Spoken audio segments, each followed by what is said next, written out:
बिहार में सालों से एक बड़ी समस्या बनी हुई है आईएएस अधिकारियों की कमी। इसका सीधा असर आम लोगों के जीवन पर पड़ता है। काम में देरी, फाइलों का अटकना और योजनाओं का सही समय पर जमीनी स्तर तक नहीं पहुंच पाना। लेकिन अब इस स्थिति को बदलने की कोशिश शुरू हो चुकी है। अप्रैल में बिहार को 11 नए आईएएस अधिकारी मिलने जा रहे हैं।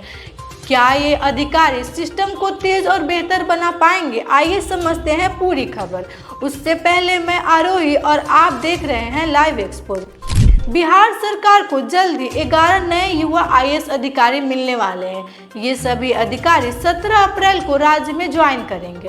माना जा रहा है कि इनके आने से प्रशासनिक व्यवस्था मजबूत होगी और लंबे समय से रुके हुए कामों में तेजी आएगी।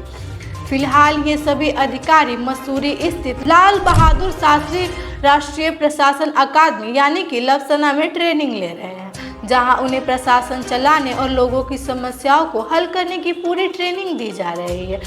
ज्वाइन करने के बाद इन अधिकारियों को अलग अलग जिलों में भेजा जाएगा।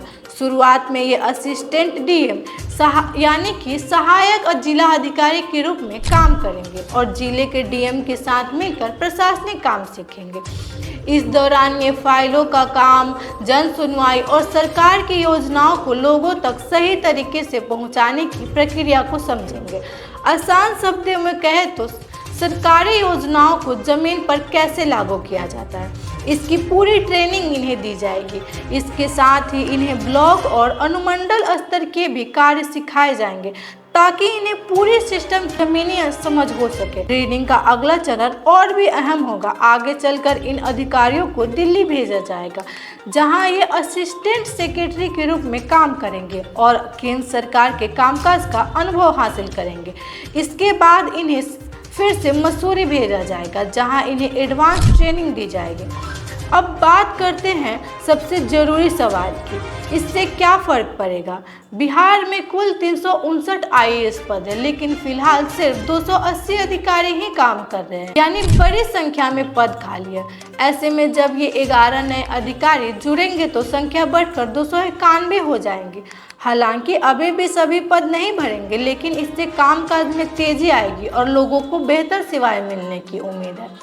तो कुल मिलाकर बिहार को मिलने जा रहे ये 11 नए आईएएस प्रशासन को मजबूत बनाने की दिशा में एक अहम कदम है। अब देखना ये होगा कि ये जमीन पर कितना बदलाव ला पाते हैं। ऐसे ही अपडेट्स के लिए जुड़े रहिए हमारे साथ। धन्यवाद।